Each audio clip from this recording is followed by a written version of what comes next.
5 engineers working for 2 weeks on 8 pull requests and nothing shipped?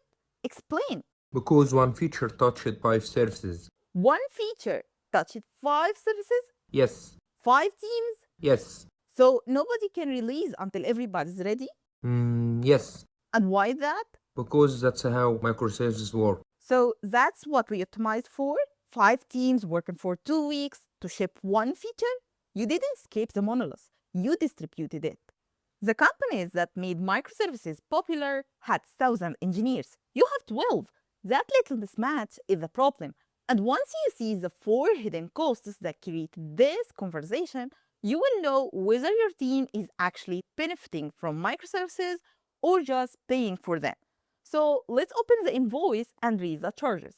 The first charge is the coordination tax.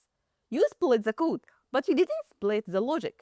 That's exactly why 5 engineers spent 2 weeks on 8 pull requests and shipped nothing. One rule changes, and you're touching 5 services, coordinating 5 releases, running 5 sets of integration tests. That's not autonomous delivery. Every feature now costs coordination before it costs code. That's your first line item on the invoice. It's what we call a distributed monolith. The repositories are separate. The deployment pipelines are separate. The business change is not. That's what physically separated, logically chained means. And it's the default outcome when services are split before business boundaries are understood. And once you're there, you're paying for both worlds at the same time. The coordination overhead of a distributed system and the coupling cost of the monolith you were trying to leave behind. Now, how do you know you have built a distributed monolith? Simple.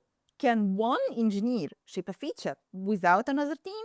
If the answer is no, you're paying the coordination tax. And here is the strange part. You don't design your architecture in isolation.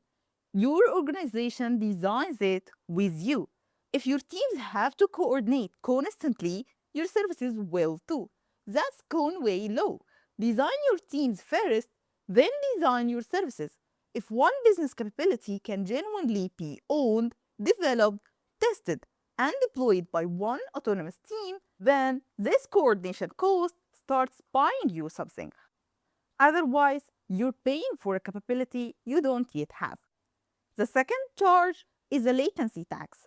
The first charge slowed your engineers. This one slows your users. Every time one service calls another, your user waits. Imagine a customer clicking on a button, firing a request. This request now has to cross 5 services. That's 5 network hops before your user gets an answer. You didn't write slower code, you made it travel farther. The network doesn't care how elegant your architecture diagram looks. Every hop costs time.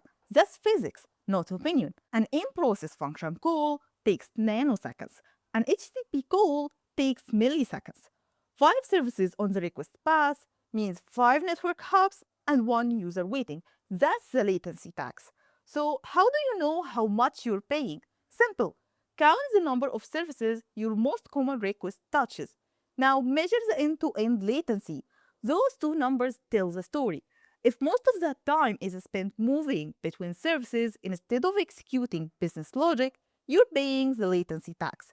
If the deployment independence those service boundaries provide creates more business value than the latency they introduce, then the tax is buying you something. Otherwise, you're replacing function calls with network calls. Remember, every service boundary is a trade. You're buying independence with milliseconds. The third charge is the infrastructure tax. The first charge slowed your engineers. The second slowed your users. This one empties your budget.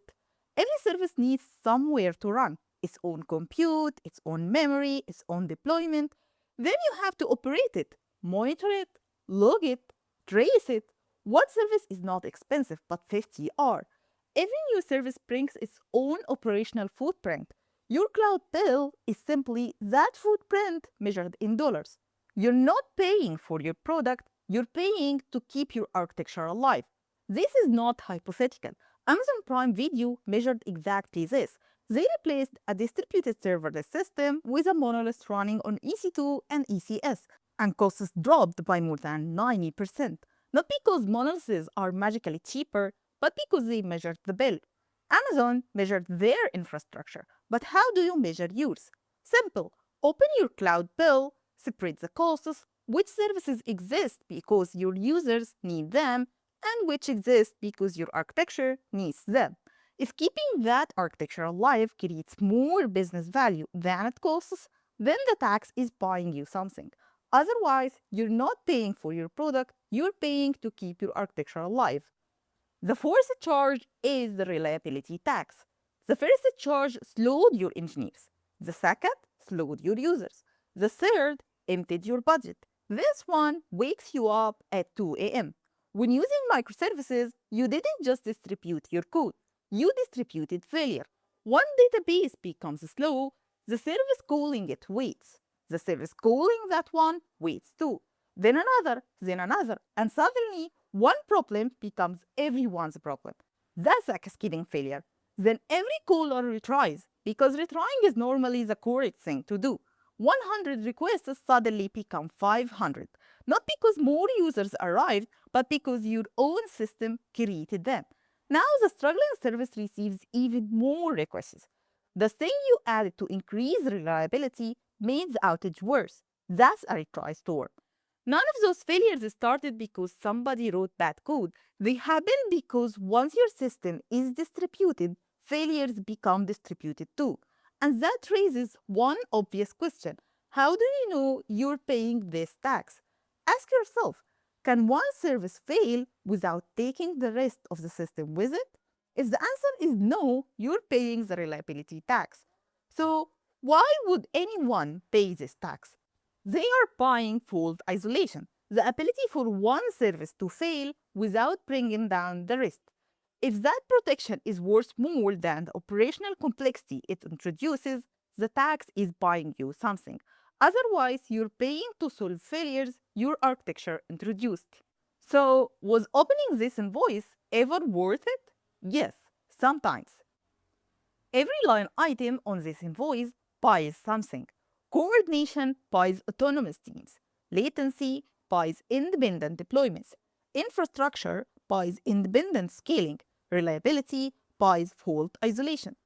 The question was never whether microservices are expensive or not. The question is whether you're buying something you actually need. So, when is the invoice worth paying? First, your organization has become the bottleneck, not your code, not your infrastructure, your organization. You have 60 engineers, 5 teams, everyone is waiting for everyone. Your deployment pipeline has become the bottleneck. If you have measured that, the invoice starts paying for itself. Second, one part of your system lives a completely different life. Maybe your API needs to answer in 50 milliseconds, but your video processing job runs for 20 minutes. Maybe one service needs GPUs, everything else doesn't. Now, separating them is not architecture for architecture's sake, it's solving a real operational problem. Third, one part of your system needs a different technology. Not because Rust is exciting, not because Go is trending, because that component has requirements your current stack cannot meet. Now the boundary solves a problem instead of creating one. If none of those situations describe your system, look back at the invoice. You're paying every line item without getting the capability you paid for.